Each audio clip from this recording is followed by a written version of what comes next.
and each one of you answer. Disney generic? So we both answer the same question? Yeah. Okay. So each one of you take one. Okay. Okay. Oh, What wait. was- Each one of us take the same question. Okay. So I can get each of Yeah, yours. yeah, yeah. Okay. Okay. What was the most intimidating aspect of this project for each of you? Was it the dancing, the singing, or taking on a sequel of such a beloved film? For me, the most intimidating aspect of the entire experience of making the film was having to sing, because I've been brought up to believe that I can't sing.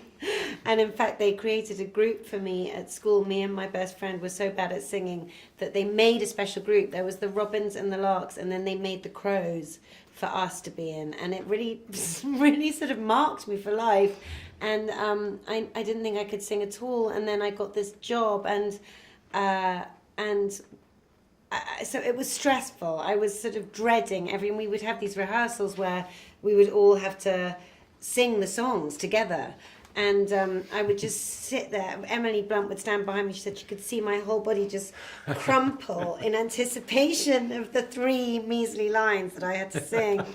But Rob Marshall is such an amazing director and such an encouraging director that he kind of made me feel that I could sing by the end of it, and I feel actually that it's been quite a cathartic experience. I had to do it, and I did it, and in the end it wasn't that bad. I think the most intimidating thing for me was because I loved the first film so much as a child. I suppose there was a fear lurking in the back of my head that we were going to make a sequel that wasn't up to it, that didn't live up to the original. And of course, I always knew we couldn't recreate the original, but because it's its own particular, a product of its own particular time and everything. But so I was fearful because I loved that film so much, and I didn't want to be involved in something that would ruin my memory. But I feel so lucky now that we've finished and we can see it, and that we've made something I feel proud of, and I think a lot of that is down to Rob Marshall, who is just a wonderful man and artist. So yeah, can't wait for people to see it. You kind of touched on this. What were your thoughts when you saw the finished project? I thought it was, when I finally saw the film, I thought it's a sort of hymn to life and to the power of imagination. It felt very pure and very joyous, and I thought this is something actually that people really do kind of need at this point.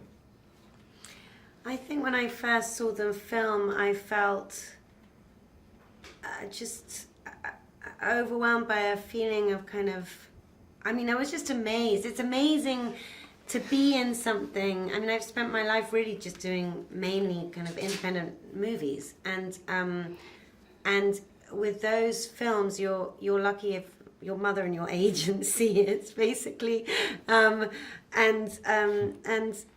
to be in something this enormous that has succeeded in being this beautiful and kind of happy making, I was kind of just like, I felt so lucky and so excited and so happy to feel part of something that's going to make so many people feel a bit better about life when they come out of the cinema, and also to be in a movie that at this moment that is going to be seen in cinemas, because another quite heartbreaking thing about doing films is more and more they don't get released in cinemas, they get released on television, and here is a movie that is definitely going to be seen in cinemas the whole world over, and that kids are going to go and see on a huge screen in this huge big black auditorium and get to experience the magic of cinema.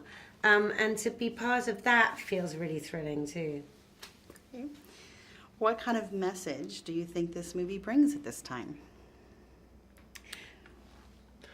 I think the message of Mary Poppins Returns is one of Actually, I'm just going to steal your answer. Go on. Because it was so good. But you put it so beautifully.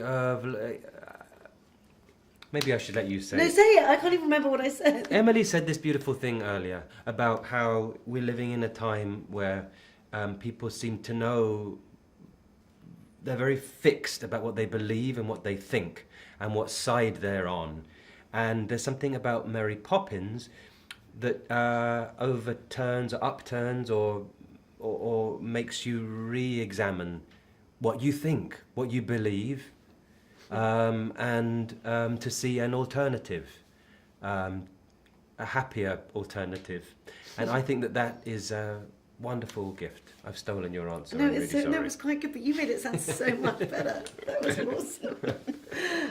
Wait, what should I say? Well, what was the question again? It was, What do you think people are going to take away from the film, basically? I hope that people take away from the film a feeling that it's not only okay to access your sort of childish imagination as a grown-up, but it's actually sort of necessary, and that we should be trying to do it all the time. We should be giving ourselves license to escape into our imaginations and to kind of love it and enjoy it, and that there's a sort of a freedom and in doing that, and there's also kind of, it's like medicine for the soul, and that we should allow ourselves to have fun, and that I think it's a film. The message of the film is as much for grown-up viewers as it is for children, because really she's revisiting the grown-up